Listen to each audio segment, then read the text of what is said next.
똥평 보시기 전에 구독과 좋아요도 꾹꾹 눌러주십시오. 큰 힘이 됩니다.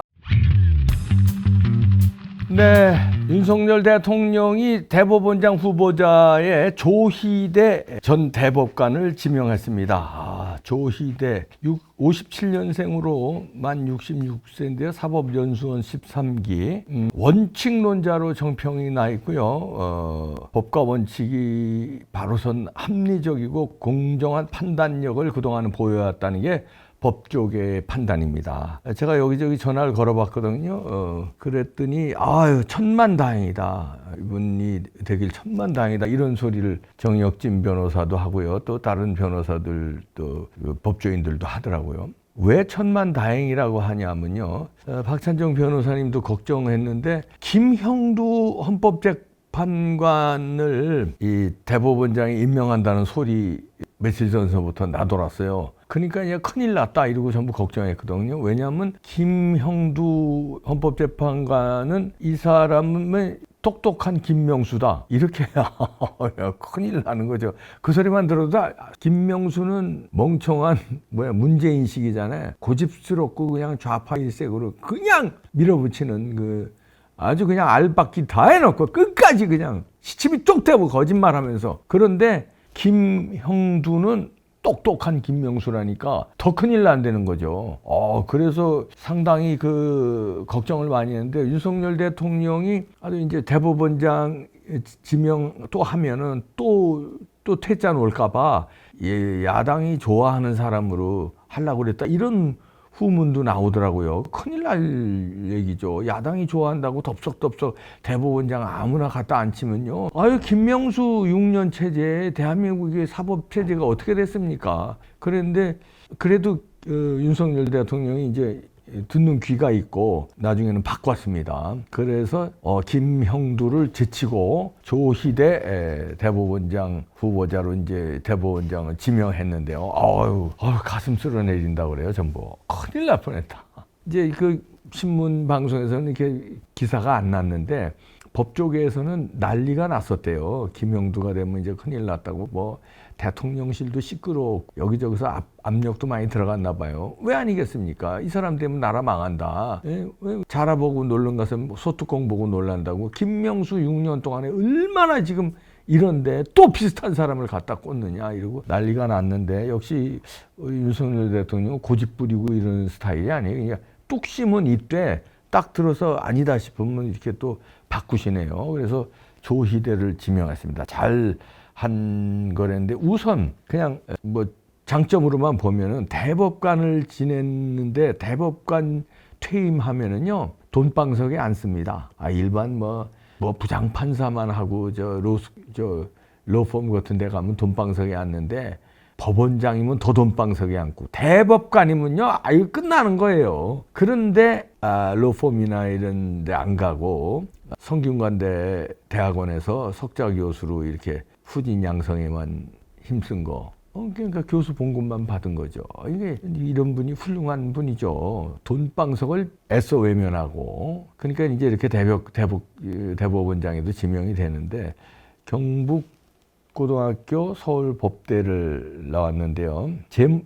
별명이 미스터 소수견. 그러니까 다시 말해서 문재인 5년, 김명수 6년 체제에서 주요 사건마다 그들하고는 반대로 소수견을 냈다. 그러니까 우리가 굳이 얘기하면은 이제 우파라고 하는데 아니 상식적인 법치주의자 이렇게 보면 되겠습니다. 좌파 우파를 떠나서 상식적인 생각과 판단을 하신 분이다. 경상북도 경주시 출신인데, 네. 그리고 이분 보니까 여러 가지 그 대법관 시절에 사건 처리가 있는데요. 특히 이제 조현아 땅콩 회항 때는 여기도 조현아한테도 이제 처벌해야 한다고 그러고 이때 이제 의견이 막 갈렸는데 이런 건 또 엄격하게 하면서 양심적 병역 거부 처벌 두고 이제 대법원 전원합의체 변론에서는요, 이 아주 멋진 판단을 했습니다. 이분이 대한민국은 지금도 주변국이 군비 증강하고 북한은 핵을 보유하고 있어서 자유권 강화 필요성이 증대되는데 외국보다 군사적으로 엄중한 상황에서 정당화될 수 있겠느냐, 이러면서 보수적인 의견을 냈습니다. 그렇죠. 그리고 2018년 3월에 국방부가 그 23종의 불온도석을 규정했어요. 이거 가지고서 이제 또 난리가 나니까 그때도 이걸 이제 위헌 헌법소원을 냈거든요. 육군 법무관들이. 왜냐하면은 국방부 조치는 헌법상 뭐 학문의 자유를 침해한 위헌이다 이러면서 육군 법무관들이 이제 무더기로 이게 징계받는 사건이 있었는데 헌법소원을 냈어요. 그랬는데 여기서도 어떻게 판단 내렸냐면요. 향후 군인들의 불순한 의도의 집단 행위를 해도 제재가 어려워져 군기문란을 초래하고 국가 안전보장에 위해가 될 수 있다. 그래서 이거 불온속으로 소적으로 규정한 거는 국방부 징계가 타당하다. 이런 소수 의견을 냈습니다. 이때 대부분은 국방부 불온소적으로 규정한 게 헌법상 학문의 자유를 침해한다, 위헌이다 이렇게 봤거든요. 그런데 조희대 신임 대법원장 지명자는 아니다. 국가안전보장에 위해가 될 수 있다. 그렇죠. 왜냐하면 다른 집단이 아니잖아요. 학문의 자유 뭐 이런 걸 떠나서 국방 관련이고 나라를 지키는 데인데 그런 불온소적을 허가하면 안 된다는 거죠. 아주 반듯한 분입니다.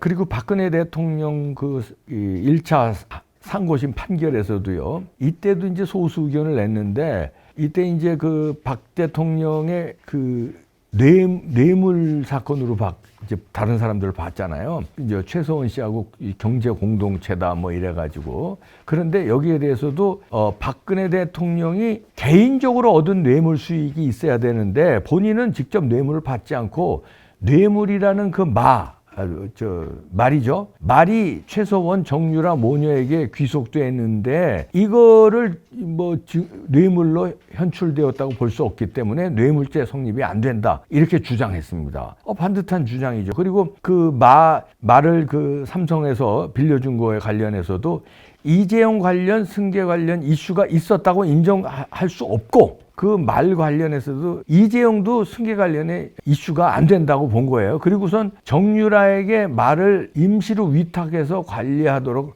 합의했다는 단순한 확인일 뿐 소유권 이전은 아니라는 거죠. 그래서 말을 타게 해준 거지 말을 준 게 아니기 때문에 무죄 취지의 파기환송을 주장했습니다. 이런 것도 반듯한 판단 내린 거 아닙니까? 이분이. 이것 말고도 올바른 판단을 많이 하신 분이기 때문에 판단 면에서도 믿음직스럽고요. 그 다음에 그 대법관 이후의 행동, 그러니까 돈을 쫓지 않고 이렇게 교수의 길을 택한 것도 인품도 훌륭하고요.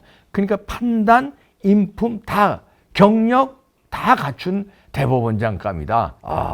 이렇게 판단할 수 있겠습니다. 제가 뭐 법조인은 아니지만 제가 이제 여러 군데 확인을 했어요. 그랬더니 특히 이제 우파 패널들이라든가 법조인들이라든가는 쌍수를 들어 환영하더라고요. 김영두 헌법재판관 이사 후보에 거의 되다시피 물망에 올랐었거든요. 큰일 났다 싶었는데 마음을 쓸어내렸다. 이런 평가가 대부분 다였습니다. 큰일 날 뻔했네요. 자, 문제는 이놈들이 이런 훌륭한 분, 이 조희대 지명자를 또 흠집내고 뭐 또 탈탈 털고 이제 보이콧하겠죠. 왜냐하면 이분이 못마땅해서 보이콧하는 게 아니라 저들은 이재명을 보호하기 위해서 그러려면 대법원장이 없어야 돼요. 없어야 내년 1월까지 버티고 하다가 1월에 김선수가 대법원장 권한대행을 해야 진해 세상이 열리는 거거든요. 그냥 그때까지만 어떻게 다 보이콧하고 버티자 이 작전이지 조희대가 훌륭하고 훌륭하지 않다 이거하고는 판단을 안 합니다. 얘들은 무조건 안 된다고 그럴 거예요. 또 가진 뭐 또 수를 다 써서라도. 근데 이거는 국민들이 또 압박을 해야 됩니다. 이번에도 만약에 비토 놓으면 이제는 이제 정부 차원에서도 제가 이제 그 대통령의 권한 행사를 해라 이런 뽕평을 올렸거든요. 오늘 그 권한 행사는 많잖아요. 계엄령도 있고 위수령도 있고요. 대통령의 특권을 행사해라. 왜냐하면 이재명 같은 범죄인은 국회의원 특권을 남발해서 행사하는데 대통령은 범죄인도 아니고 국가 통수권, 국가가 위기 상황인데 지금 위기 상황입니다. 사법 시스템도 위기 상황이고요. 그 길게 설명 안 하셔도 알죠. 의회 시스템도 위기 상황이고요. 지금 위기 상황에 대통령이 위수령이나 계엄령 발동할 수 있는 거예요. 아니 그리고 대법원장도 보이콧 하잖아요, 자꾸. 그리고 툭하면 탄핵이야. 아니 일 잘하는 한동훈 장관 탄핵시켜서 총선에 못 나오게 하려고 그러고, 그 뭐 저 방송을 좀 제대로 하려고 그러면 이동관 방통위원장 탄핵시키고, 이러니까 이럴 때는 대통령의 권한 행사를 해라. 이런데요. 이번에 만약에 진짜 이거 또 보이콧 한다고 나오면은 진짜 대통령 권한 행사 해야 돼요. 예. 그리고 국민들도 권한 행사합니다. 그때는. 지금까지는 참았는데 이번에 조의대까지 만약에 이런 훌륭한 분을 또 트집 잡아서 안 된다 그러면 그때는 이제 국민들이 광화문에서 집회하는 게 아니라 여의도 국회의사당과 민주당사를 우리가 이제 에워싸이죠. 이제 물리력으로 행동으로 보여줘야 됩니다. 그렇게 되기 전에 이거는 순순히 그냥 통과시켜라. 아무리 그저 양아치 같은 민주당이라도 거기도 의식 있는 국회의원 몇 명은 있을 거 아니야. 그러면 이것도 뭐 당론이 어쩌다 이걸 반대 의견 내고 그러면 해도 너무하지. 이균영 지난번에 보이콧 시켰으면 됐지. 이번에 또 보이콧 시키면 국민들한테 맞아 죽는다. 이번엔 통과시킵시다 하는 의견들이 나오길 바랍니다. 나와야 돼. 아니면은 부정선거에서 총선 뭐 이기면 된다고? 그렇게 해서 살아남을 것 같아? 살아남을 것 같아? 국민들이 뭐 언제까지 참아야 돼? 안 참아. 이제는 이번에 또 부정선거 하잖아. 안 참는다니까. 이번에 또 보이콧 하잖아. 대법원장 안 참아. 이제 국민들이 안 참기 전에 대통령이 권한 행사 해주시고, 그 전에 민주당에서 양심 있는 사람들이 소리내서 또 이재명 방탄하려고 또 대법원장 보이콧 하려고 그러냐, 사법 시스템 마비시키려고 그러냐, 이건 아니지 않느냐 하고 맨 놈이라도 나와라. 그러면 다음 단계인 대통령의 권한행사 안 들어가고 그 다음 단계인 국민의 권한행사 안 들어간다. 그래야 총선에 니들도 한번 해볼 만하지. 진짜 대통령의 권한행사 들어가고 그 다음 단계 국민의 권한행사 들어가면 총선이고 나발이고 없어져. 어떡할래? 그때는 어떻게 책임질래? 이봉규 뭐 공갈이라고? 역사를 한번 봐. 공갈만 있는지. 역사를 쭉 봐. 현대사만 봐. 조선시대까지 볼 필요 없고 현대사만 봐. 우리나라에만 있는 줄 알아? 세계사를 봐 한번. 최근에 없었다고? 없었는지 봐봐. 공부해. 국민의 국힘당 당명 말고 우리 국민들. 자, 이번에는 잘 될 걸로 한번 믿어보죠. 근데 이것들 민주당 또 민낯을 보여주겠지. 이재명, 자, 작전 잘 쓰십시오. 국힘당 작전 잘 짜세요. 지금부터 대실 작전 잘 짜세요. 아니면 난 몰라. 난 모른다.